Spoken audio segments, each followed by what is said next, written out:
la mer est terre de tous les dangers. Où que nous soyons, nous ne sommes jamais à l'abri d'une menace. Une crue subite peut engloutir un village entier. Les tornades saccagent tout sur leur passage. Et la foudre peut vous tuer sur le coup. Certains s'en tirent à bon compte, mais comment ? Afin de lever le voile sur les mécanismes de survie du corps humain, nous avons mené une série d'expériences au cours desquelles nous avons reproduit des conditions climatiques extrêmes. Présentatrice d'une émission de sport, Lois Brady a accepté de repousser ses limites pour nous montrer les réactions du corps humain face aux caprices de la nature. Par exemple, lorsqu'un éclair de 850 kV s'abat sur votre voiture. Le docteur Kenneth Kamler a accepté de nous en dire un peu plus. À partir d'une certaine température, le corps humain cesse de se réguler en fonction de son environnement extérieur. Il a tenté de comprendre comment le corps humain survit aux phénomènes naturels les plus extrêmes. Notre corps possède plusieurs mécanismes de défense, mais dans certains contextes climatiques, ils sont parfois mis à rude épreuve. Prenons la foudre par exemple. De par son caractère imprévisible, le corps humain n'a absolument aucun moyen de s'en protéger. 20 août 1985, parc mémorial de Houston, au Texas. Par cette belle journée d'été, l'océanographe Dana Larson fait un footing dans le parc. Au loin, un orage se prépare. Mais il continue de courir sans y prêter attention. Soudain, il s'effondre. Comme d'autres personnes ce jour-là, il vient d'être foudroyé. Je ne me souviens de rien. Pourtant, j'aimerais bien, car ça doit être une expérience mémorable. Dana a perdu connaissance. Des promeneurs qui ont assisté à la scène appellent aussitôt les secours qui le transportent aux urgences. À l'exception de quelques blessures externes, les médecins n'observent rien d'anormal. Néanmoins, un trouble lié à l'impact de la foudre ne tarde pas à se manifester. Le choc a effectivement endommagé sa mémoire à court terme. Le médecin m'a dit « Monsieur Larson, m'avez-vous déjà vu auparavant ?» Et j'ai répondu « Ben non, jamais ». Il m'a alors demandé de regarder le mur, ce que j'ai fait, puis il m'a dit de le regarder à nouveau. Il m'a reposé sa question. « Monsieur Larson, m'avez-vous déjà vu auparavant ?» Et j'ai répondu « Non, c'est la première fois ». Chaque année, 300 personnes sont touchées par la foudre aux États-Unis. Cela fait une vingtaine d'années que Ron Holly, un expert de la foudre basé à Tucson dans l'Arizona, étudie ce phénomène. La foudre tombe du ciel et percute la première cible qui se trouve sur sa trajectoire. Elle va donc s'abattre en premier sur tout ce qui dépasse du sol, tout ce qui se trouve en saillie. Si vous êtes dans un champ et qu'il y a un arbre près de vous, la foudre va lui tomber dessus. Mais s'il n'y a pas d'arbre alentour, alors c'est vous qu'elle va viser. Selon Ron Holly, nous sommes tous des victimes potentielles de la foudre.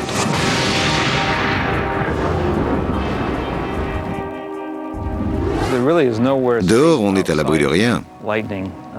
On raconte souvent que certains objets ou vêtements en telle et telle matière protègent. Mais c'est faux.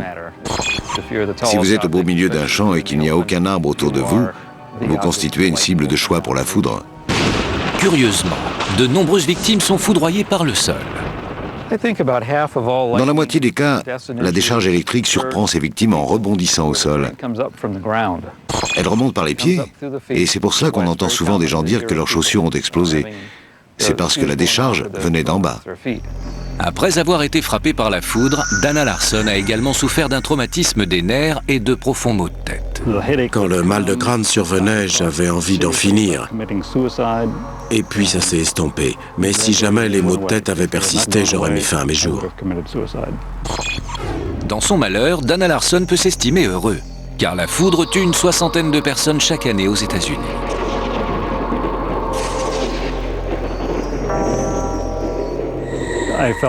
Je suis le seul survivant des 4 personnes qui ont été touchées ce jour-là. J'ai eu beaucoup de chance. En raison des risques et du caractère imprévisible de la foudre, il est difficile d'en étudier les tenants et les aboutissants. Des scientifiques allemands ont néanmoins trouvé une solution. Ils ont mis au point une machine capable de recréer artificiellement la foudre. Ils peuvent même contrôler la direction et l'apparition des éclairs. Lois Brady a de quoi être nerveuse. Elle s'est portée volontaire pour tester l'impact de la foudre. C'est bon? Oui. C'est parti. Comme il serait trop dangereux d'exposer directement un être humain à la foudre, on installe Louise dans une voiture. À l'aide de transformateurs surpuissants, l'équipe de scientifiques envoie une décharge de 850 kV. C'est suffisant pour obtenir un arc électrique entre le transformateur et le toit de la voiture. Louise doit néanmoins veiller à ne pas toucher la carrosserie, sinon elle pourrait elle aussi subir la décharge et le payer très cher.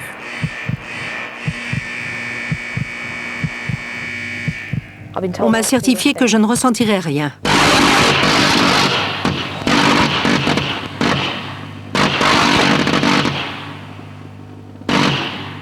J'ai peur. Heureusement pour Louise, tout semble se dérouler comme prévu. En percutant le toit métallique de la voiture, la foudre dévie au sol. Louise ne risque rien. Elle est parfaitement à l'abri du danger car la carrosserie du véhicule canalise et dérive l'électricité jusqu'au sol. Je ne sens absolument rien. Enfin, je veux dire, c'est bon. Je vais très bien. Si Louise ressent l'électricité dans l'air, la foudre n'a cependant aucun effet sur elle. Mais s'il n'y avait pas la voiture pour la protéger, que se passerait-il?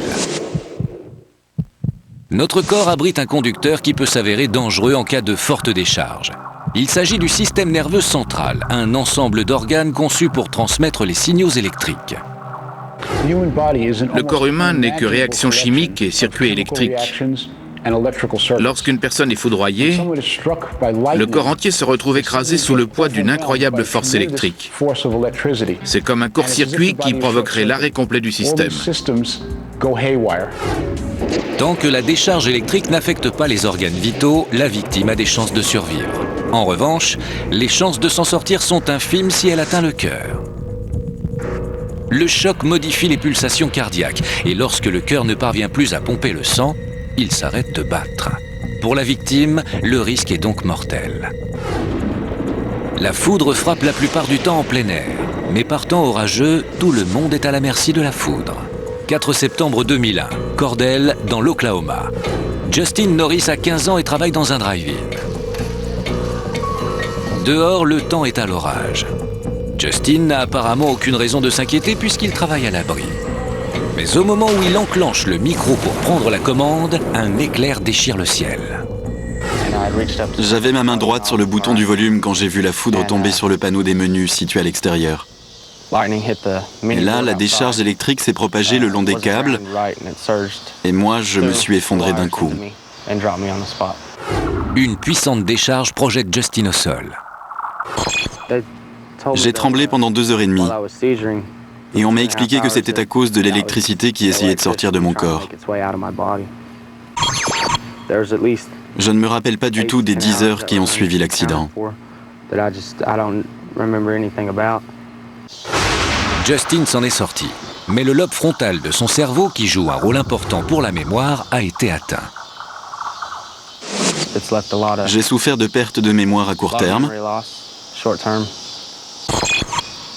J'ai dû réapprendre ma gauche et ma droite. J'avais du mal à me souvenir des noms, des visages, des numéros de téléphone. Si j'avais un conseil à vous donner, profitez de chaque jour qui passe. Depuis son accident, Justin a une peur bleue des orages.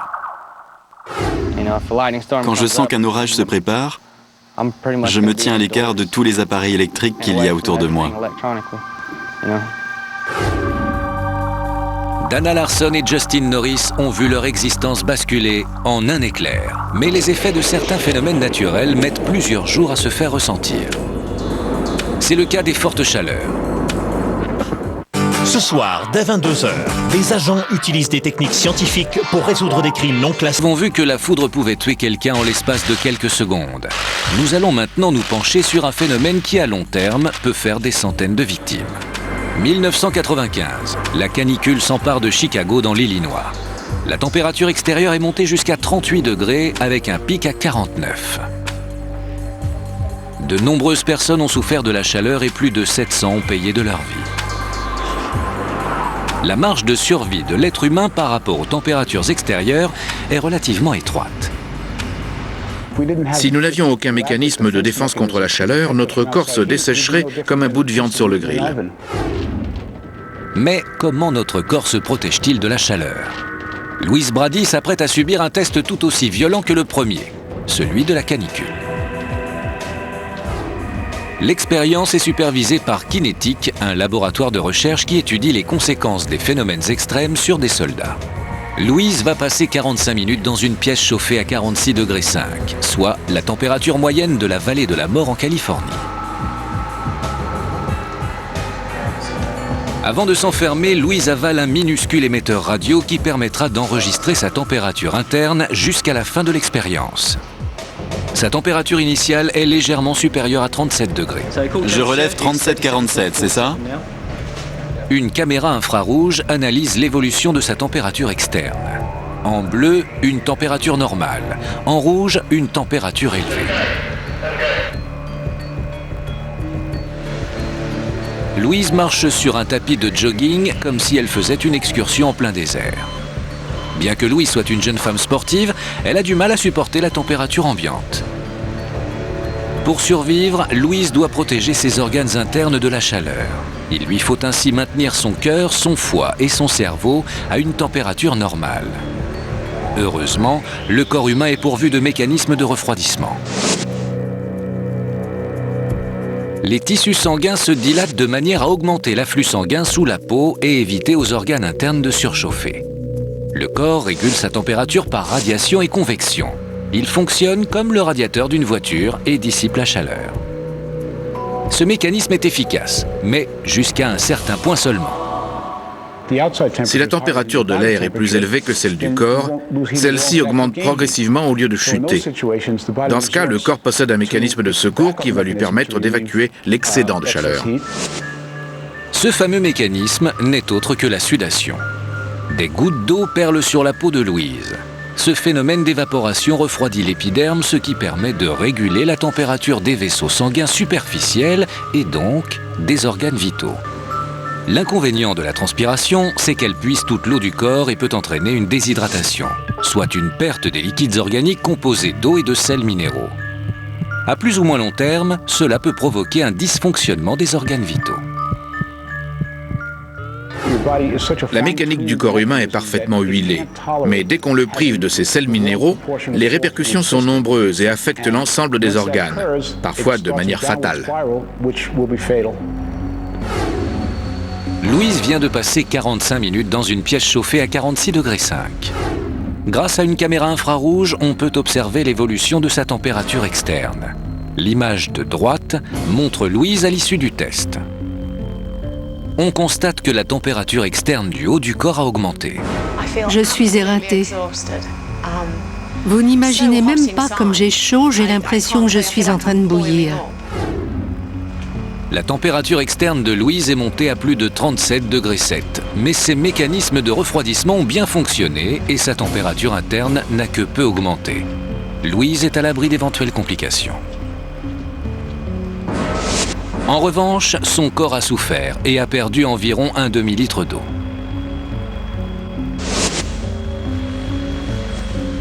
L'expérience menée sur Louise confirme un point essentiel.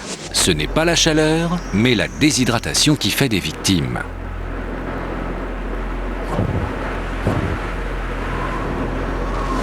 Walter Bergby, anthropologue basé en Arizona, précise que si Louise avait dû affronter la même température dans le désert sans boire une goutte d'eau, elle n'aurait pas survécu. Quand le corps humain perd de l'eau, il se déshydrate. Et quand votre système se déshydrate, il devient défaillant. Vos pensées deviennent incohérentes, vos tissus réclament de l'eau à corps et à cri, le cœur s'emballe, et c'est le début de la fin. Face à la chaleur, tous les moyens semblent bons pour se rafraîchir.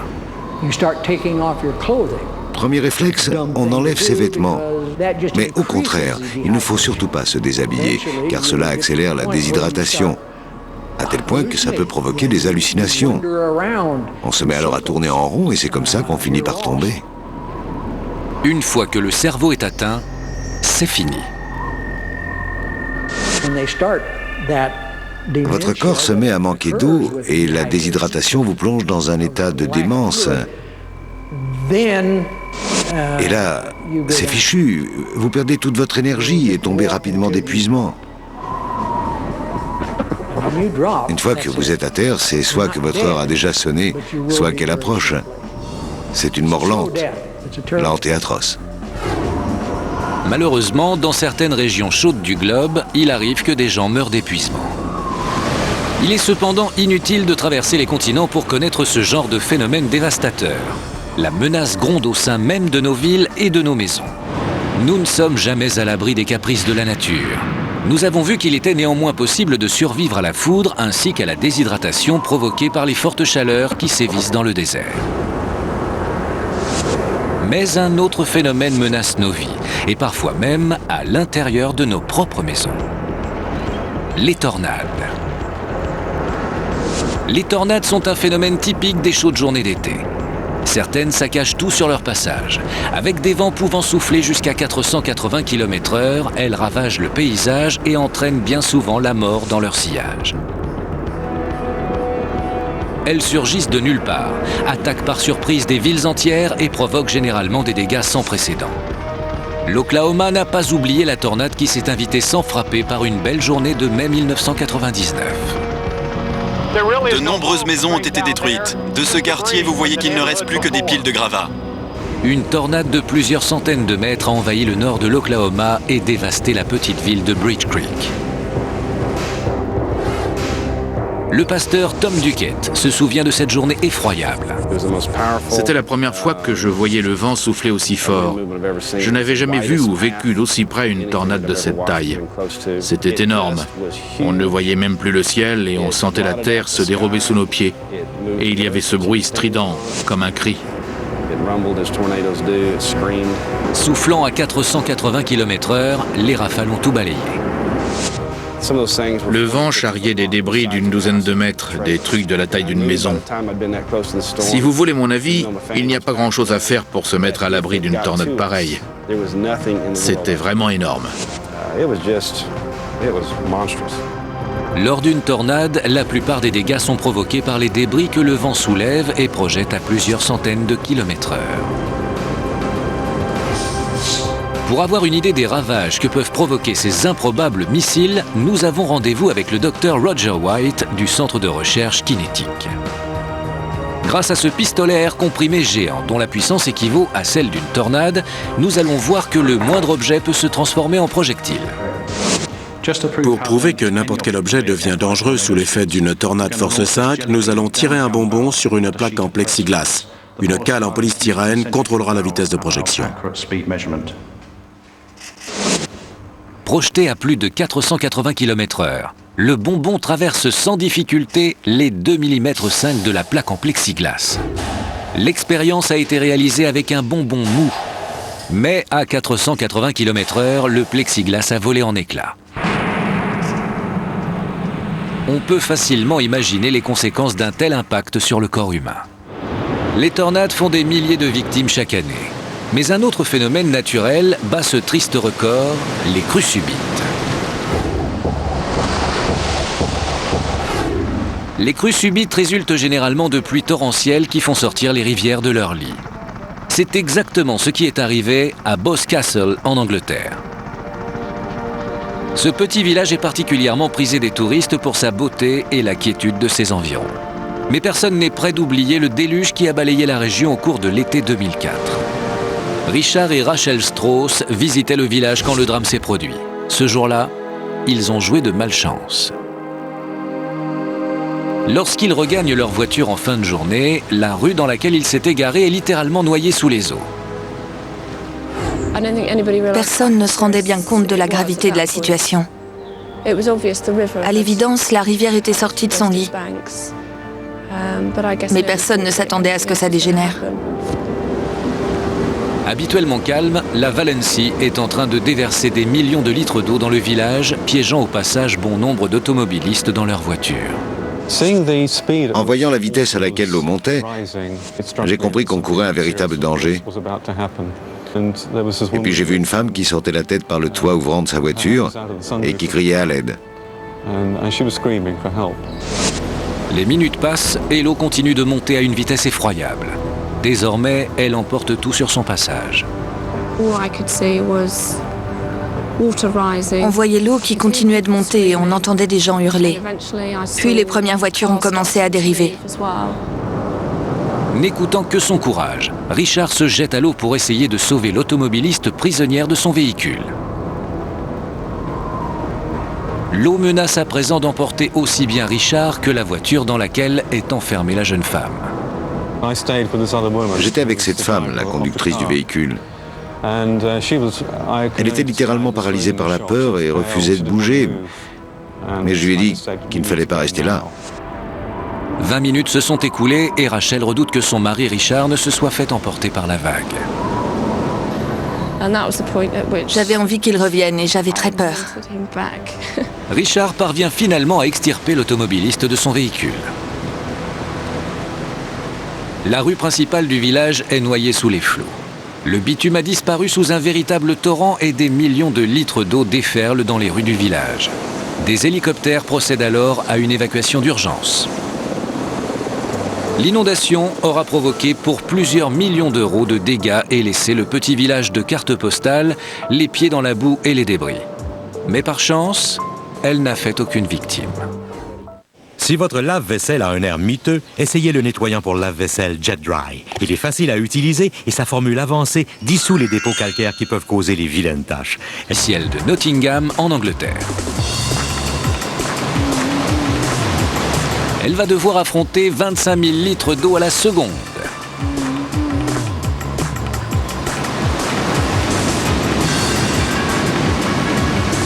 Avant de se jeter à l'eau, l'expert en survie Chris Ball fait quelques recommandations à la jeune femme pour éviter la noyade. Nous avons suspendu une corde au-dessus de la rivière. Ce n'est pas très profond, mais nous allons ouvrir les vannes. Il faudra vous accrocher à cette barre, car vous n'allez pas réussir à rester debout. Je vais recevoir l'eau en pleine figure. Oui, et dès que l'eau va arriver, il faudra agripper la barre le plus vite possible. Sinon, vous ne pourrez pas respirer. Je vous donne une astuce. Il vaut mieux se mettre dans le sens du courant. Comme ça. L'eau passe sur le côté du visage et libère une poche d'air. L'expérience est dangereuse. Louise doit enfiler un casque et un gilet de sauvetage. Un maître nageur se tiendra sur le bord avec une corde et un autre dans un kayak, au cas où elle perde connaissance et soit emportée par le courant. Au début, l'eau coule doucement, mais soudain, le courant s'amplifie et Louise commence à vaciller. En l'espace de quelques minutes, l'eau exerce une telle pression sur ses jambes qu'elle n'arrive plus à rester debout. Il lui faut tenir la barre le plus fermement possible, sinon elle risque de se noyer. Louise résiste de toutes ses forces, mais ses bras fatiguent et lui font de plus en plus mal.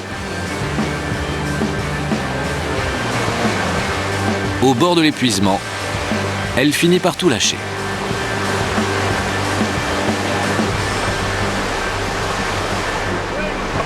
Quelques secondes suffisent à l'équipe de secours pour intervenir et la tirer hors de l'eau.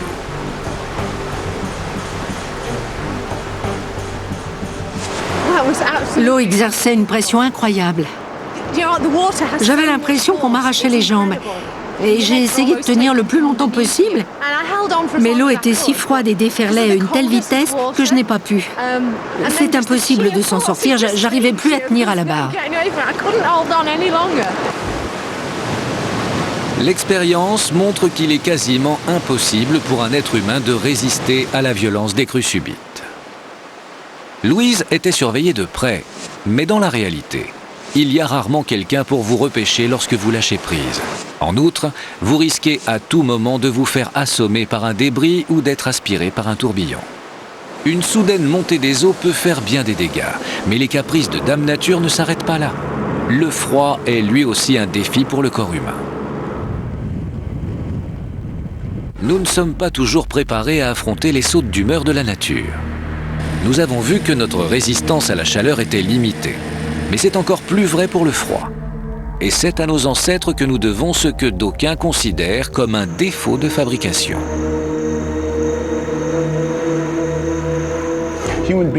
L'être humain trouve ses racines dans les plaines africaines où la température moyenne est de 28 degrés.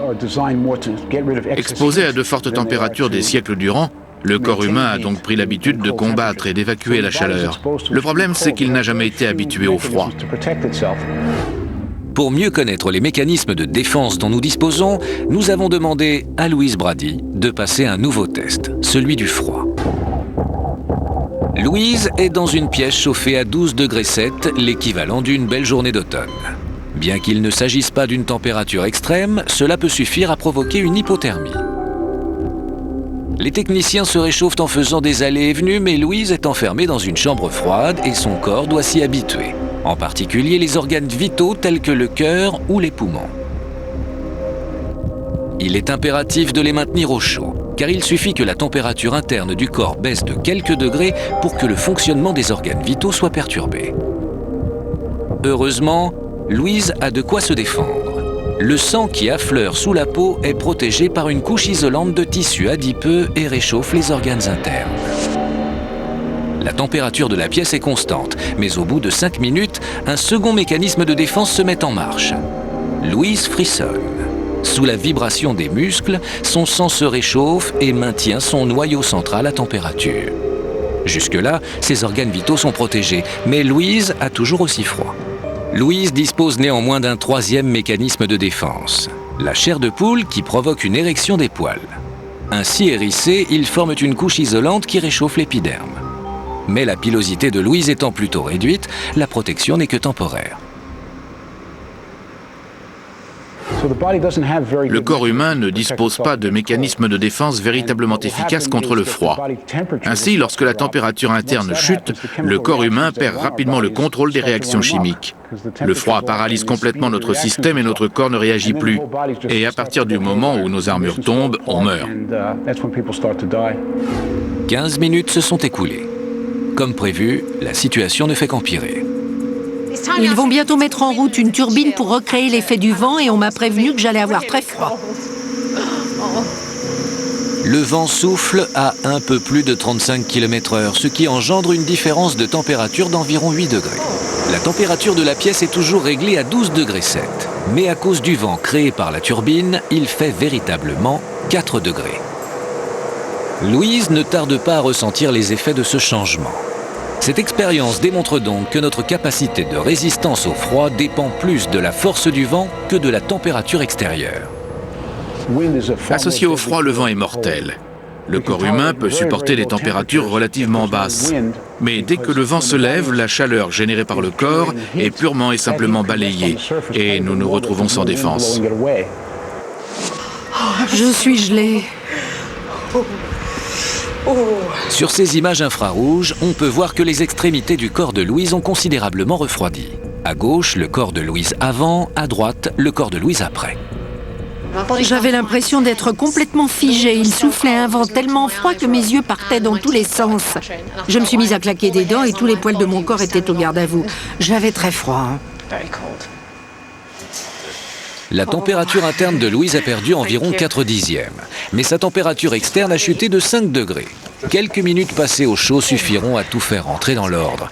En revanche, si Louise s'était trouvée dehors dans les mêmes conditions et sans protection, elle aurait été victime d'hypothermie. Sa température interne aurait chuté et en dessous de 33 degrés 3, elle aurait cessé de vivre. Le froid fait autant de victimes que la chaleur. Nous avons demandé au docteur Kamler lequel des deux phénomènes était le pire.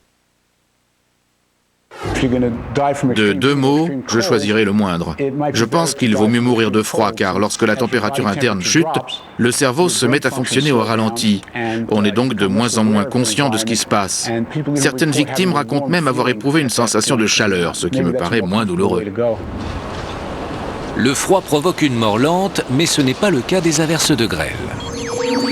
Val Castor est chasseur d'orage. Il conduisait sous une pluie battante lorsqu'il s'est retrouvé pris dans une averse de grêle. Sauf que ce jour-là, les grêlons étaient plus gros que d'habitude.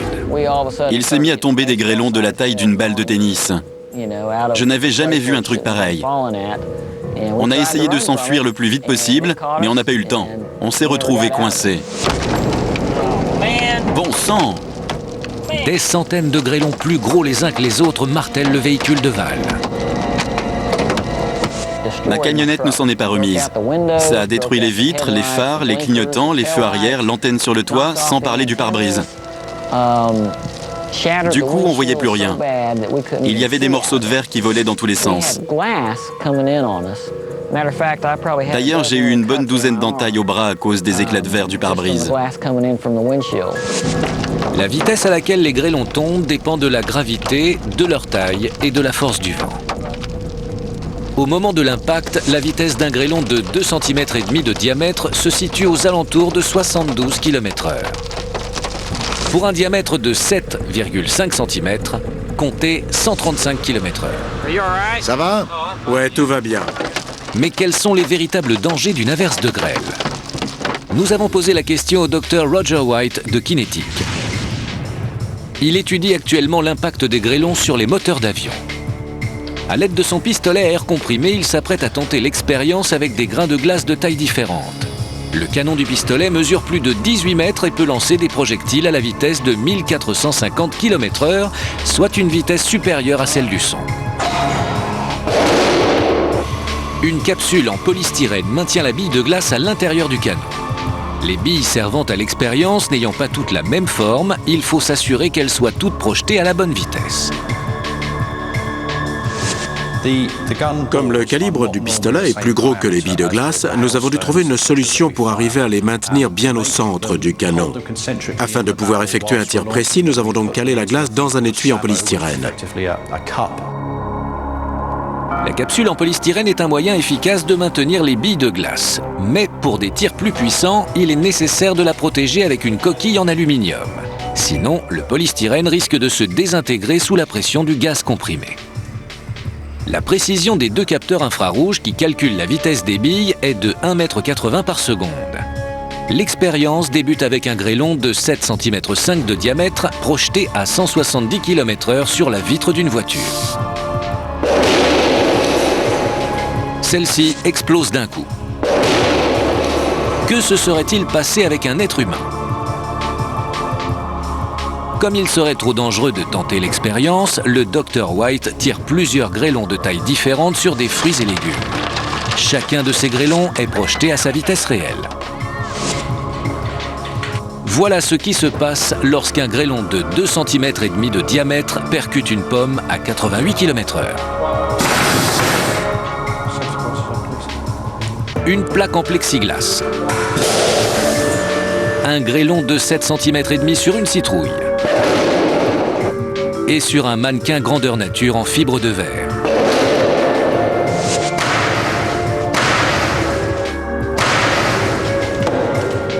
Il s'agit bien entendu de tests effectués en laboratoire. Mais si un grêlon de 7,5 cm de diamètre percutait un être humain, cela pourrait le tuer sur le coup. Ce soir, dès 22h, des agents utilisent des techniques scientifiques pour résoudre des crimes non classés, à preuve à l'appui. Puis à 23h, Star sur le vif vous montre les plus grandes vedettes sous un jour moins glorieux. Soyez au rendez-vous ce soir dès 22h à Canal D. Surtout en pleine mer. Janvier 1997. Tony Bullimore participe au Vendée Globe et fait le tour du monde à la voile. Mais entre l'Australie et l'Antarctique, son voyage prend un tour inattendu. Son bateau se retrouve pris au milieu d'un violent orage. À l'horizon, j'apercevais une fine bande noire en provenance du sud. En fait, il s'agissait d'une grosse tempête qui se dirigeait droit sur moi. Soudain, j'ai entendu un énorme craquement. Et en l'espace de quelques secondes, mon bateau a chaviré. Tony se trouve encore à l'intérieur de la cabine. Son bateau est alors pris d'assaut par des vagues gigantesques. L'eau s'est mise à rentrer, on aurait dit les chutes du Niagara. Et en moins de 2 minutes, il était rempli. Tout ce qui me restait, c'était une poche d'air de 45 cm. J'étais donc à moitié dans l'eau et je commençais à être tout engourdi. J'ai compris qu'il fallait faire vite et j'ai enfilé ma combinaison de survie pour éviter les gelures et un choc hypothermique qui pouvait m'être fatal. Tony enfile sa combinaison de survie high-tech conçue pour maintenir le corps à température. Sans elle, il n'aurait pas survécu. La température de l'eau est inférieure à 5 degrés, ce qui équivaut à celle de l'Atlantique Nord en janvier. Mais Tony parvient à en sortir et à se percher sur le bord du bateau. Il sait que sa vie tient à un fil. Je suis à 2500 km des côtes australiennes, pris dans un orage monstrueux. Et maintenant, je fais quoi? Je me trouve hors des voies de navigation, donc inutile de compter sur un autre bateau pour me porter secours. Je crois que si l'orage avait duré plus longtemps, j'aurais fini par couler avec mon bateau. Je pensais très fort à ma femme, à ma famille et à tout ce que j'allais laisser derrière moi. C'était une question de jours avant que je ne disparaisse. 5 jours après la catastrophe, une frégate de la marine australienne retrouve le bateau de Tony. À bord d'une petite embarcation, les marins s'approchent de l'épave et donnent de grands coups sur la coque du bateau pour vérifier si le navigateur est toujours en vie. Alerté par le bruit, Tony plonge alors dans l'eau glacée pour sortir de son abri de fortune. C'était incroyable. J'étais enfin à l'air libre et là, devant moi, à 200 mètres environ, se trouvait une frégate de la marine royale australienne. Je ne me suis jamais senti aussi heureux parce que, ça y est, j'étais enfin sauvé. Sans sa combinaison de survie, Tony Bullymore n'aurait probablement pas survécu. Que se serait-il passé s'il n'avait pas été aussi bien équipé? Afin de voir comment le corps humain réagit au contact prolongé de l'eau froide, nous avons demandé à Louise Brady de tenter une nouvelle et dernière expérience, celle du bain d'eau froide. Louise est préalablement soumise à des tests de force et de dextérité afin de déterminer dans quelle mesure le froid est susceptible d'affecter ses gestes. Nous allons vérifier ta force musculaire avant et après l'expérience. Pour ce faire, nous allons utiliser cet appareil, le dynamomètre. Ok, c'est bon. 38,3 kg, c'est parfait. Pour mesurer son agilité, Louise doit subir un simple test de dextérité, le test de O'Connor. Il s'agit d'analyser ses capacités motrices, car un simple geste peut parfois sauver une vie. 1 minute et 8 secondes, le contrat est rempli. Pour plus de sécurité, elle enfile un gilet de sauvetage. Un appareil enregistre également sa température à la seconde près. La température de l'eau est réglée à 12,7 degrés, comme dans l'Atlantique Nord, au mois d'octobre. C'est la même température que celle de la chambre froide, sauf que dans l'eau, l'effet est complètement différent. Louise subit instantanément un choc. Au contact de l'eau froide, son premier réflexe est d'ouvrir la bouche pour reprendre sa respiration. Oh, il fait vraiment très froid, j'en ai le souffle coupé. Ce réflexe peut néanmoins avoir des conséquences catastrophiques, car en reprenant ainsi leur souffle, certaines personnes avalent de l'eau et finissent par se noyer. Lorsque sa survie est menacée, le corps humain cherche à absorber de l'oxygène. Quand une personne est précipitée sous l'eau de manière inattendue, le risque de noyade est élevé. Mais la dernière chose à faire est bien évidemment d'ouvrir sa bouche sous l'eau. Si vous parvenez à contrôler ce réflexe naturel, il vous reste une chance de vous en sortir.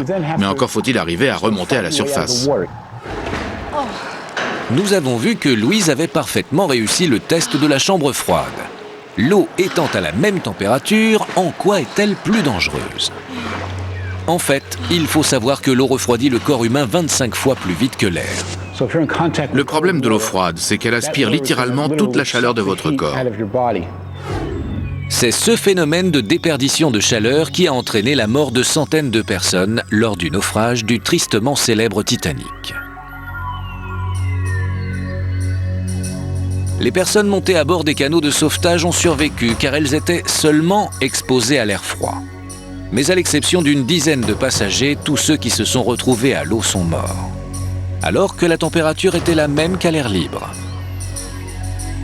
Dans l'eau glacée, le corps des naufragés s'est refroidi en un temps record et presque tous ont été victimes d'hypothermie. L'eau dans laquelle baigne Louise est plus tempérée, mais cela ne l'empêche pas d'avoir froid. C'est moins douloureux maintenant que lorsque je suis entrée dans l'eau, où là, ça m'a carrément coupé le souffle. J'arrive mieux à respirer. J'ai moins peur, mais je comprends pourquoi il est difficile de survivre plus de quelques minutes dans l'eau glacée. Le froid a modifié la circulation sanguine de Louise et son sang a du mal à réchauffer ses organes vitaux. Les extrémités de son corps n'étant plus irriguées, Louise ressent d'étranges sensations. Bien qu'elle ait froid, son cerveau parvient effectivement à lui faire croire le contraire. C'est vraiment très bizarre, mais je ressens des picotements, un peu comme si je me réchauffais. Ses membres ne sont plus suffisamment irrigués et commencent à s'engourdir. À présent, je ne sens plus mes pieds. Mais mon cerveau me dit que je dois continuer de bouger pour me réchauffer. Elle ferait pourtant mieux de rester immobile, car elle risque de gaspiller toute son énergie. L'eau froide va entièrement pomper le peu de chaleur que ses membres vont réussir à générer. En se débattant dans l'eau, Louise ne fait qu'aggraver son cas. Je commence à claquer des dents et je sens mon corps se raidir. Mes mains et mes poignets sont engourdis. Quant à mes pieds et mes chevilles, je ne peux quasiment plus les bouger. À l'intérieur, je me sens raide comme un bout de bois. J'ai l'impression qu'une partie de moi ne répond plus. Au bout de 20 minutes, la température interne de son corps est passée à 37 degrés 1. Je n'ai plus la force de parler ou de faire quoi que ce soit. J'ai juste envie de me réchauffer.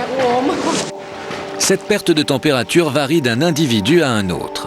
En dessous de 27 degrés 7, Louise pourrait perdre connaissance. Et en dessous de 25 degrés 5, elle pourrait y laisser sa vie. Louise est désormais hors de l'eau, mais le sang qui irrigue ses extrémités est tellement froid que sa température interne ne cesse de chuter. C'est pire que dans l'eau. J'ai froid, je ne peux quasiment plus bouger. Je suis pétrifiée, je ne sens plus mes pieds. Je ne sens plus du tout la partie inférieure de mes jambes. Les résultats des nouveaux tests de force et de dextérité sont surprenants. Louise a effectivement perdu un tiers de sa force et met quasiment le double de temps à réussir le test de O'Connor.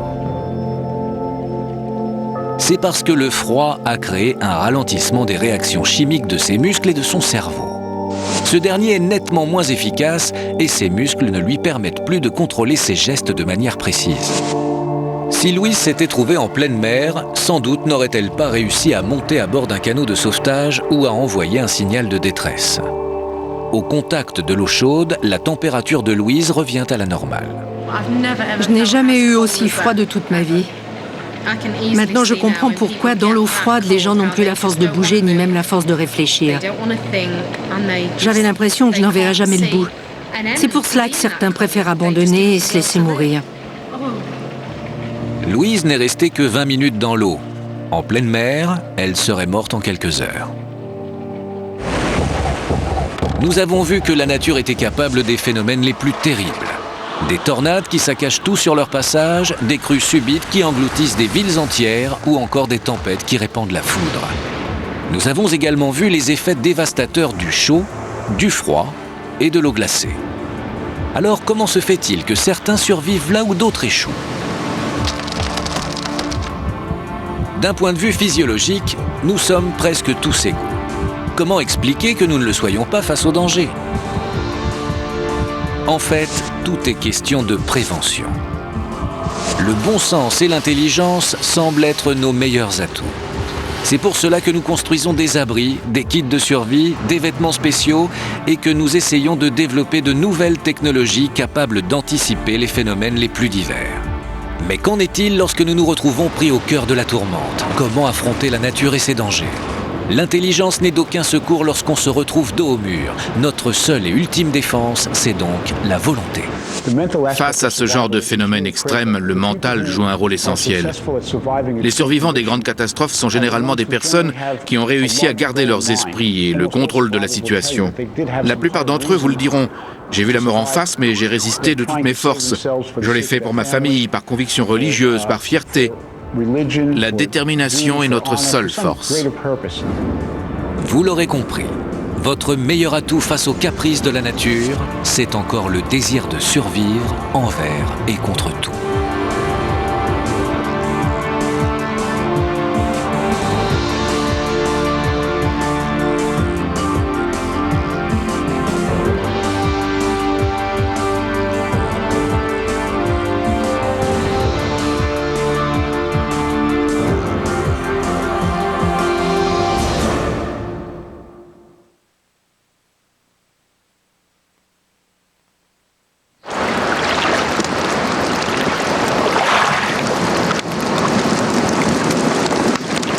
sur votre financement à l'achat et des offres exceptionnelles sur la plupart des modèles 2006. Rendez-vous chez votre concessionnaire GM dès maintenant.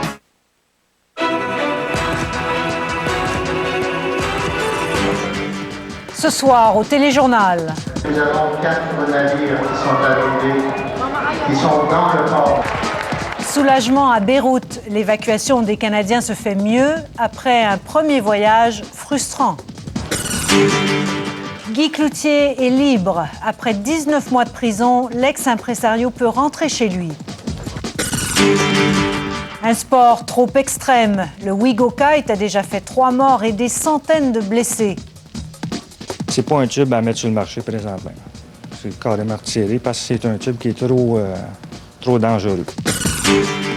Et au point, il y a 10 ans, le désastre au Saguenay. La belle histoire d'un piano exceptionnel sauvé des eaux. C'est un peu comme quelqu'un à qui on a dit qu'il ne marcherait plus jamais. Et qui finalement, au bout de quelques années, retrouve ses jambes et peut marcher.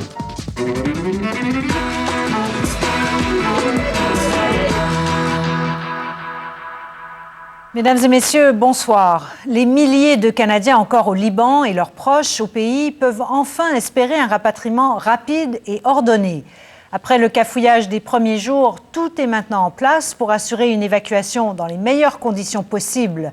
Ceux qui partent sont bien sûr soulagés, mais c'est aussi avec tristesse qu'ils quittent un pays qu'ils aiment et ils sont très inquiets pour tous les Libanais qui, eux, devront continuer à vivre sous les bombardements.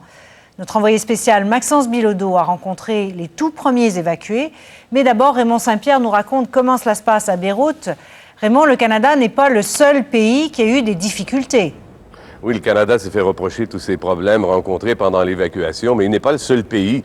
La Grande-Bretagne, les États-Unis, bien d'autres pays aussi se sont fait reprocher, entre autres, leur lenteur à réagir.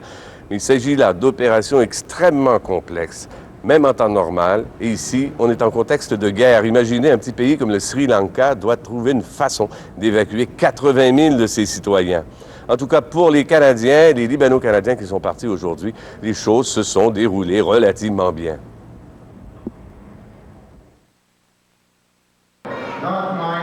C'était une toute autre histoire aujourd'hui à Beyrouth. Ceux qui avaient passé la nuit dans cette salle recevaient de bonnes nouvelles de l'ambassadeur canadien Louis Delorimier. La nouvelle, c'est que nous avons 4 navires qui sont arrivés, qui sont dans le port maintenant. 1000 personnes pourraient partir incessamment. Il était applaudi. Alors que ces gens étaient transportés vers le port de Beyrouth, des centaines d'autres candidats au départ attendaient des heures au soleil. Plusieurs s'impatientaient. La vue des autobus avait de quoi les encourager. Des gens partaient. Dans le port de Beyrouth, tout se déroulait rondement. Les procédures étaient expédiées rapidement et ces gens avaient encore plus de raisons de penser à ceux qui restent au Liban. Maintenant, c'est une petite accalmie, une relative accalmie pendant 48 heures, mais le pire, c'est qu'ils vont probablement bombarder l'eau, l'électricité, tout ça, tout le monde s'y prépare et ça va être catastrophique. Parmi tous ces gens qui ont pu partir, vous n'avez vu personne sauter de joie. Et ce n'est pas seulement parce qu'ils sont tous à bout de force ou parce qu'ils ont les nerfs à fleur de peau. Tous, qu'ils soient canado-libanais ou même touristes, sont en train de quitter un pays qu'ils aiment. Je dis triste de quitter le Liban pour les gens qui vont souffrir, mais heureuse de retourner à la sécurité du Canada. L'ambassadeur canadien venait lui aussi mener ses 2 fils au bateau. Pas question pour le Canada de fermer l'ambassade alors que bien d'autres ont besoin d'aide. Plusieurs pays se bousculent littéralement pour fuir le Liban. Les hostilités ont connu un léger répit aujourd'hui avant de reprendre ce soir. Une collision entre 2 hélicoptères israéliens en soirée près de la frontière libanaise a fait 5 blessés. Par ailleurs, de sérieux combats ont repris ce soir dans le sud du Liban entre un commando israélien et des combattants du Hezbollah, faisant 2 morts côté israélien. D'autre part, le chef du Hezbollah, Sayed Hassan Nasrallah, a réaffirmé que les 2 soldats israéliens capturés ne seraient libérés qu'en échange de prisonniers. Sur le plan diplomatique, la dissidence des États-Unis continue de paralyser le Conseil de sécurité des Nations Unies, car Washington refuse toujours de réclamer l'arrêt des hostilités. Le secrétaire général Kofi Annan a toutefois pris sur lui de demander un cessez-le-feu immédiat. Il blâme également le Hezbollah et Israël pour l'escalade de la violence. Quelques observations de notre correspondante Joyce Napier. Depuis plus d'une semaine, ces images nous racontent l'histoire d'une crise humanitaire. Des centaines de victimes civiles, des centaines de milliers de déplacés. Et depuis le début, une question, où est la diplomatie ? Le secrétaire général de l'ONU rompt le silence dans un discours devant le Conseil de sécurité qui, jusqu'à présent, n'a rien fait. Force excessive, punition collective. Kofi Annan condamne l'opération militaire israélienne tout en rappelant que c'est le Hezbollah le provocateur et qu'Israël a le droit de se défendre. Mais puisque tout le monde a le bien-être des civils à cœur, un cessez-le-feu s'impose, dit Annan, il faut négocier.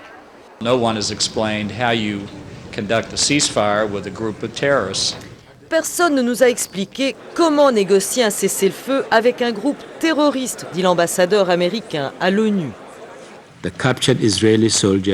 Kofi Annan présente un plan.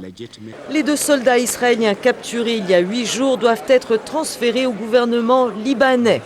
Et une force de maintien de la paix doit être déployée à la frontière libano-israélienne. Un plan rejeté pour le moment par Israël. Nous irons jusqu'au bout pour éliminer ce cancer qu'est le Hezbollah, dit son ambassadeur. Washington, qui a longtemps été le parrain des négociations de paix dans la région, brille cette fois par son absence. Dennis Ross a été l'émissaire américain au Proche-Orient pendant plus de 10 ans. Cette administration se dit qu'elle n'a rien à gagner en reprenant le rôle de négociateur principal. C'est dur et les victoires sont rares, dit-il. Les efforts diplomatiques vont s'intensifier. Le ministre français des Affaires étrangères se rend dans la région et Washington y dépêchera sa secrétaire d'État la semaine prochaine. Alors que son offensive se poursuit, Israël a donné son accord pour favoriser un corridor humanitaire pour permettre l'évacuation des réfugiés. Un peu de répit après 9 jours de combat. Joyce Napier, Radio-Canada, à Washington. Oui, et la mort de centaines de civils, surtout au Liban, inquiète grandement le commissaire des droits de la personne de l'ONU, la Canadienne Louise Arbour. Elle rappelle avec insistance que le droit international interdit d'attaquer des cibles civiles sous peine de poursuites pénales. Voici un court extrait de l'entrevue que j'ai faite avec elle un peu plus tôt et que vous pourrez entendre dans quelques minutes au point. Mon rôle à moi, c'est de rappeler aux personnes qui ont le pouvoir de prendre des décisions politiques et opérationnelles au niveau militaire, que ça peut engager non seulement des conséquences politiques, ça ne relève pas de mon domaine, mais des conséquences juridiques au niveau de leurs responsabilités personnelles. Il y a, comme on l'a vu, des milliers de Canadiens d'origine libanaise qui rentreront au pays au cours des prochains jours. Ils auront vécu une expérience très difficile et, dans certains cas, traumatisante. Le gouvernement du Québec a mis sur pied une unité spéciale d'aide pour faciliter leur retour. Une initiative applaudie par la communauté libanaise. Les précisions de Jacinthe Taillon. Ils seront des milliers à rentrer au pays et leurs besoins seront nombreux. Et pour les 8000 qui débarqueront au Québec, des mesures seront en place pour les accueillir.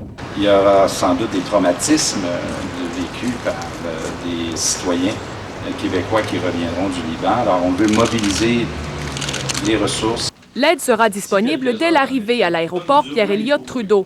Les Libanais ayant la double citoyenneté et qui n'ont pas de famille ici seront pris en charge. Pour ceux qui n'auront pas de chez eux immédiatement, un autre groupe qui les prend en charge et qui les amène à l'hôtel pour les besoins primaires.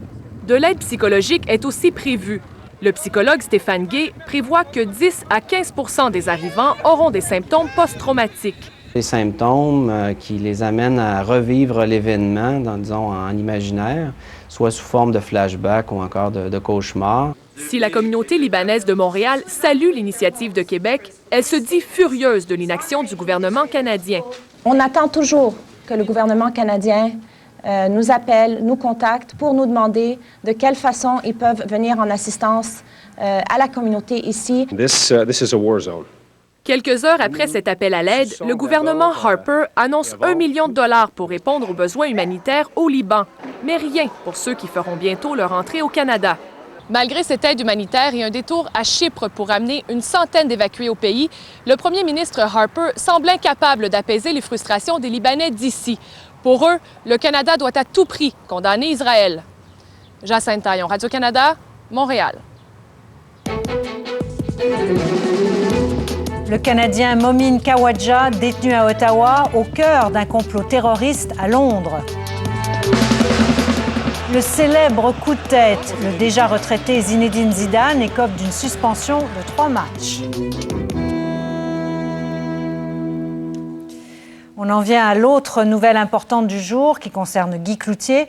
L'ex-impresario a obtenu une libération conditionnelle totale, c'est-à-dire qu'il ne passera pas par une maison de transition. La Commission nationale des libérations conditionnelles a toutefois imposé une condition à l'ancien gérant, condamné pour avoir agressé sexuellement 2 mineurs, dont Nathalie Simard. Et cette condition, c'est de poursuivre la thérapie pour délinquants sexuels qu'il a entreprise derrière les barreaux. Vincent Maisonneuve fera part des réactions à la libération de Guy Cloutier. Mais voici d'abord les précisions d'Isabelle Richer. Guy Cloutier dit que la prison l'a changé. Grâce à la thérapie, il a compris pourquoi il avait commis des agressions sexuelles sur 2 enfants pendant des années. Mais les observateurs qui assistaient à l'audience, eux, n'ont pas compris grand-chose à ses démarches et à ses progrès, puisque la moitié de la séance s'est déroulée à huis clos. Les conclusions des spécialistes et celles de son agent de gestion de cas n'ont pas été rendues publiques. Probablement parce que le matériel qui était contenu dans cette présentation-là, allait soit nuire à la réinsertion sociale du détenu ou allait nuire à quelqu'un d'autre en dévoilant son identité. Les commissaires ont fait le choix de faire un bout d'audience en huis clos. Guy Cloutier reconnaît maintenant qu'il est un agresseur semblable aux autres. Bien qu'il se soit attaqué à des mineurs, il maintient qu'il n'a aucune attirance pour les enfants. C'était son désir de contrôle et son incapacité à gérer ses émotions qui l'ont conduit à agir ainsi. La Commission accorde une libération conditionnelle totale à Guy Cloutier parce qu'il présente un risque assumable pour la société. Le contexte particulier dans lequel les agressions ont été commises n'existe plus aujourd'hui. Une seule condition spéciale lui a été imposée, poursuivre la thérapie entreprise en prison. L'ex-impresario a fondu en larmes, soulagé. Son avocate avait un seul message à nous communiquer. Mon client, M. Guy Cloutier, n'accordera aucune entrevue et ne fera aucune déclaration. Alors, on aimerait, s'il vous plaît, que vous ne le sollicitiez pas à cet effet. La loi prévoit qu'il doit être remis en liberté le plus tôt possible, mais les autorités restent muettes sur le moment de sa libération. Est-ce qu'il a quitté le pénitencier? Certainement pas, parce qu'il y a une procédure administrative. On doit d'ailleurs lui présenter un certificat de libération conditionnelle et on doit à nouveau lui expliquer les conditions. Et il a bien sûr des formulaires, une procédure administrative à remplir, mais il va quitter dès que possible. Guy Cloutier n'a plus aucune intention d'être gérant d'artiste. Avec sa femme, il veut maintenant offrir ses services de consultant dans le domaine du spectacle à des gens qu'il connaît en Europe. La Commission se réjouit de constater qu'il a des projets, mais elle verrait d'un bon œil qu'il tente de réparer les torts qu'il a causés en s'impliquant non pas auprès des victimes, mais auprès des délinquants sexuels. Isabelle Richer, Radio-Canada, Laval. La décision de libérer Guy Cloutier déçoit les groupes d'aide aux victimes d'agressions sexuelles. De prétendre qu'un tiers de détention avec un programme change un homme pour des actes qu'il a commis pendant des années sur 2 enfants, c'est un peu troublant. Selon elle, l'ancien impresario n'a fait que jouer le jeu de la commission. Je pense qu'il a dit ce qu'il fallait. Des fois, j'avais l'impression, vous savez, que j'assistais à une entrevue de sélection pour un travail. Ce criminologue est convaincu du contraire. Les commissaires ont pris la bonne décision. Ce qui va être le plus grand gage de non-récidive pour M. Cloutier, c'est le fait d'être en liberté, parce que la société va le surveiller. Pour d'autres, la décision était écrite dans le ciel. Évidemment, il fallait faire passer la pilule dans l'opinion publique. Observateur du monde carcéral, Yves Thériault est convaincu qu'en demandant un huis clos de 90 minutes, les commissaires ont voulu faire plus que protéger l'anonymat d'une des victimes. Tout ce qui était dérangeant dans son dossier, on a tout traité ça à huis clos. Puis après ça, quand les journalistes ont été admis dans la salle, là, on lui a donné la parole, puis là, il a pu dire toutes les belles choses, comme qu'il avait découvert sur lui-même en thérapie. Pour le président de la Fédération professionnelle des journalistes du Québec, la commission aurait dû faire preuve de plus de transparence. Ça nous est apparu comme étant une grande opération de relations publiques. Tout ce qu'on a entendu, c'est Guy Cloutier son avocate et les commissaires. On n'a pas entendu l'agent de probation, on n'a entendu personne, aucun spécialiste autour. Dans la rue, les opinions sont partagées. Il aurait dû rester en dedans tant qu'à moi. Là. Je pense que la justice doit suivre son cours et puis qu'il y a des gens raisonnables pour faire ce qu'il y a à faire, qu'il ne doit pas être pénalisé pour ce qu'il est. Bref, dans le cas de Guy Cloutier, la justice peut difficilement faire l'unanimité. Vincent Maisonneuve, Radio-Canada, Laval. 2 décisions de la Cour suprême du Canada qui, dans un premier temps, le tribunal a refusé d'entendre la cause d'André Arthur. L'ex-animateur de radio en appelait d'un jugement de la Cour supérieure du Québec qui le condamnait à verser 50 000 $ à l'ex-premier ministre du Québec, Daniel Johnson, et sa femme Suzanne Marcil pour diffamation. Métro-Média et Cogeco, les employeurs d'André Arthur au moment où les propos ont été tenus en ondes en 1998, doivent quant à eux verser 320 000 $ au couple Johnson-Marcil. Puis la Cour suprême a également refusé d'entendre un appel formulé cette fois par le syndicat des cols bleus de la ville de Montréal. Ces derniers souhaitaient obtenir la révision d'une décision rendue par un arbitre et qui leur imposait les termes de leur convention collective en octobre 2004. Les 6 000 cols bleus de Montréal ont donc d'autres choix que d'accepter leur présente convention collective qui viendra à échéance dans 1 an, en août 2007. Un nouveau sport nautique obtient la cote auprès des amateurs de sensations fortes. Il s'agit du WeGo Kite, qui est en fait une chambre à air gonflable tirée par un bateau et qui permet à ses adeptes de s'envoler. Le problème, c'est que les atterrissages peuvent être brutaux et parfois même mortels, ce qui a amené Santé Canada à retirer le produit du marché.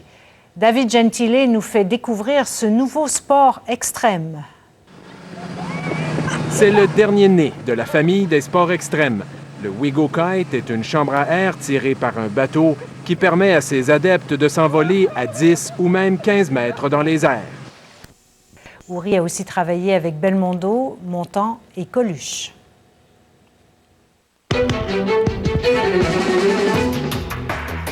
Une histoire de passion, la résurrection d'un piano englouti dans les inondations du Saguenay. Il a survécu à ce drame terrible grâce au désir de quelqu'un de sauver un instrument de musique.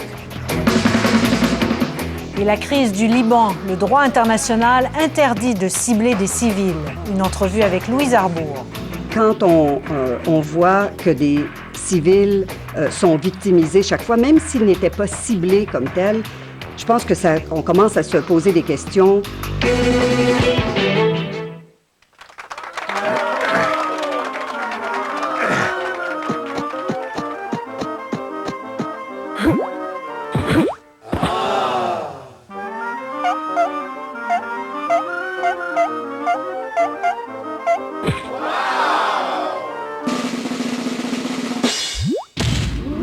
Saint-Jean vivait une des pires tragédies de son histoire, le fameux déluge.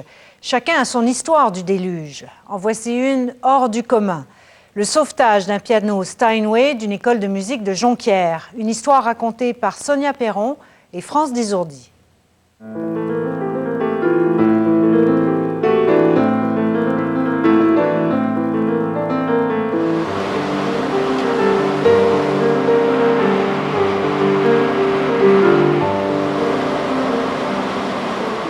Et là, une année, je suis dans le rang Saint-Pierre, puis on va passer un patio complet, avec la table puis le parasol. On va passer un garage sur le côté, avec la porte et tout.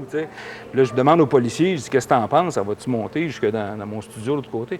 Ben, il dit, je sais pas, mais d'hier, c'est sûr et certain que personne n'aurait dit qu'il allait y avoir une rivière qui traverserait Arvida, que le ruisseau des Chênes allait devenir la rivière des Chênes.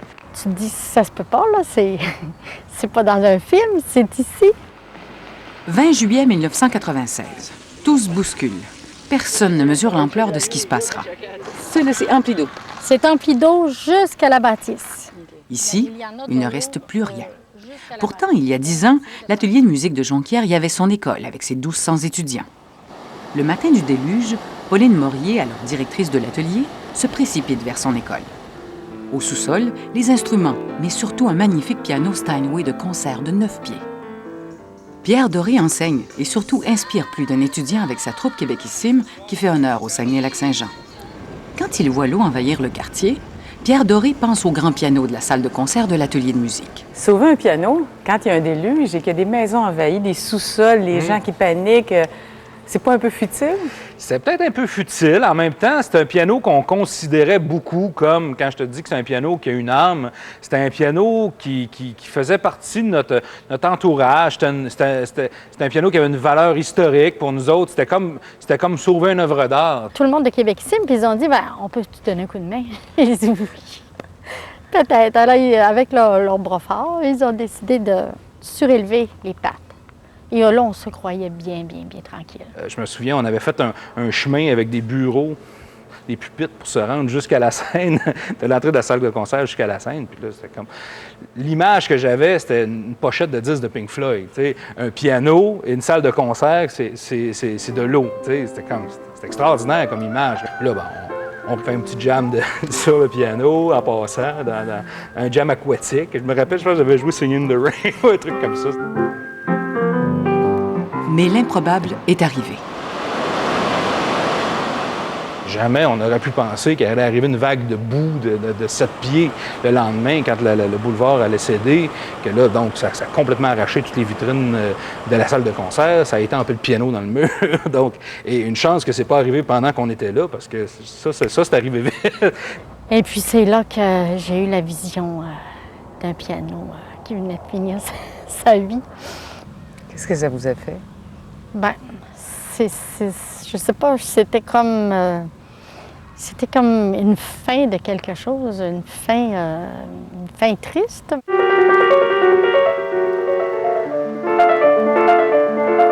Pourtant, l'histoire de ce piano avait bien commencé. Glenn Gould, le célèbre pianiste canadien, joue sur l'instrument en 1957. Il y appose même sa signature. Il n'est pas le seul à avoir aimé l'instrument. Le piano a vu passer les plus grands, Perlemutter, Serkin, Brailovsky, Badura-Skoda. Tous ont aimé le piano et ont laissé leur signature en guise de reconnaissance. Construit à New York en 1951 par la prestigieuse fabrique de pianos, la maison Steinway, le piano est au-dessus de la norme. Steinway le baptise CD 121, qui veut dire Concert Department, soit un piano sélectionné pour les grands musiciens et les salles de concert. En 1960, le fameux CD 121 est à vendre chez Eaton, un des rares endroits au Québec où trouver de grands pianos de concert. Gaston Ouellet, alors frère Ouellet, était en charge de l'enseignement de la musique pour la commission scolaire d'Arvida au Saguenay. J'ai dit ça prend un piano à queue, j'ai dit ça prend un système de son, j'ai dit ça prendrait un budget de 10 000 $. On est en 1960. Le piano coûtait 5 000 $, un gros montant pour une commission scolaire. C'était beaucoup d'argent en 1960. Vous savez, on avait des voitures, qui coûtent aujourd'hui 35 000, 40 000 $. Mais dans ce temps-là, on avait des voitures à 2 000, à 3 000 $. Le piano devient rapidement la fierté de l'école Guillaume Tremblay. Les gens qui venaient le jouer disaient « il y a un piano merveilleux à Arvida ». C'est un beau Steinway. Vous avez Perlemutter qui est venu jouer, qui a dit « c'est le plus grand piano de ma carrière, c'est un instrument extraordinaire ». Au milieu des années 70, le piano quitte l'école Guillaume Tremblay. Il est prêté à l'atelier de musique de Jonquière, où pendant plus de 20 ans, il fera le bonheur des étudiants et des professeurs. Fin juillet 1996, le Saguenay se relève péniblement du déluge. Les dégâts sont innombrables. Tout comme la bâtisse abritant l'atelier de musique de Jonquière, le piano est déclaré irrécupérable. Puis le piano, il était bon pour le dépotoir parce qu'il y a complètement... l'eau avait passé par-dessus. Alors, moi, je me suis dit, qu'est-ce qu'on peut faire avec un piano qui a été noyé comme ça?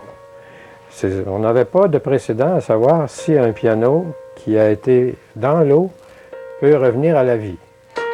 Luc Lessard est accordeur de piano. Il connaissait ce piano. Il récupère l'instrument. Il était rempli de vases. Il y avait toutes sortes de petits animaux morts à alentour, des petites souris, toutes sortes de choses. Juste la senteur, c'était déjà difficile à endurer. Monsieur Lessard y a mis plus de 300 heures de travail. Mais le piano est loin d'être ce qu'il a déjà été. Il lui fallait une restauration plus poussée et surtout très coûteuse. Il décide de le vendre. Un autre accordeur s'y intéresse. Je suis allé voir le piano, j'ai mesuré ça, je me suis assis dans ma voiture en sortant. Puis là, j'ai dit, Pour une fois dans ma vie, j'ai pas hésité parce qu'on se dit toujours, ben, est-ce que j'achète ou j'achète pas? Est-ce qu'on prend ou on prend pas? Est-ce qu'on choisit ça ou d'autres choses? Là, c'est la folie que j'ai faite dans ma vie, c'était ça. Je me suis assis dans ma voiture, j'ai dit non, je le fais, tout de suite. J'avais l'impression de remettre quelqu'un au monde. Michel Penneau est un accordeur réputé. Il acquiert le piano pour 6 000 $. Ironie du sort, il avait déjà accordé ce piano à l'époque où il était jeune apprenti, sous l'œil vigilant de son père, lui aussi accordeur. Pendant plus de 2 ans, il travaille avec plusieurs spécialistes, dont Serge Harel, un des meilleurs restaurateurs de piano en Amérique du Nord. Moi, j'y croyais pas, sincèrement. Un piano qui a été dans l'eau, connaissant la structure du piano, le fait que ce soit des cols d'époque aussi, qui sont des cols à base d'eau, qui sont fragiles à l'humidité, je me disais, quel risque incroyable. Parce que je voyais aussi l'ampleur du travail. Je voyais aussi l'investissement au niveau financier de toutes les pièces, tout le travail qu'il fallait faire. Alors, de faire tout ce processus-là en n'étant pas sûr du résultat, c'est souvent un peu déstabilisant. Là. Mais finalement, le résultat est exceptionnel. C'est incroyable. Le destin amène ce grand piano à l'été 1999 sur le bord du fleuve, à Charlevoix. Il trône maintenant dans la prestigieuse salle de concert du Domaine Forget. Michel Penneau travaille comme accordeur au Domaine Forget depuis plus de 20 ans. Son piano l'a suivi. L'instrument y a retrouvé son lustre d'antan. Les signatures des grands maîtres sont toujours là, malgré l'eau et les années. Glenn Gould serait fier. C'est un petit peu comme Cendrillon, ni plus ni moins, le conte de Cendrillon. Les grands pianistes comme Alain Lefebvre aiment l'instrument. Ils l'apprécient et prennent la peine d'écrire un mot à Michel Penneau. Et ils sont nombreux à avoir joué sur ce piano. Diana Krall, André Laplante, Brad Mehldau, André Gagnon. Je mettais mes mains sur le clavier, je me disais, ce piano-là, c'est un survivant. Il a survécu au déluge du Saguenay, il a survécu à ce drame terrible grâce au désir de quelqu'un de sauver un instrument de musique. Et c'est sûr que ça... Je ne vous dis pas qu'on joue différemment, mais ça nous inspire finalement. Je pense que c'est ça le mot. Cet été, Pierre Doré, le directeur artistique de Québécissime, le même qui avait tenté de sauver le piano lors du déluge, revoit le piano pour la première fois depuis l'événement. Hello! Ça va, Michel? How do you do? Fine. Hey, super! Ça fait longtemps qu'on s'est vu, ça n'a pas de sens. Alors, la bête que tu as quittée dans des moments tragiques a repris vie.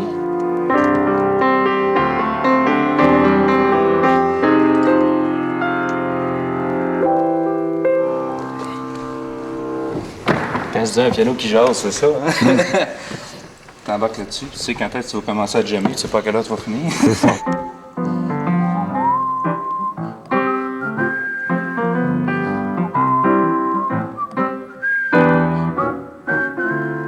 Que des gens aient eu envie de sauver cet instrument-là, il faut les remercier parce que ça aurait été très facile de le laisser là en abdiquant, en se disant, il a passé tant de jours sous l'eau, c'est sûr que ce piano-là, il est foutu pour toujours. C'est un peu comme quelqu'un à qui on a dit qu'il ne marcherait plus jamais et qui finalement, au bout de quelques années, retrouve ses jambes et peut marcher. C'est aussi touchant.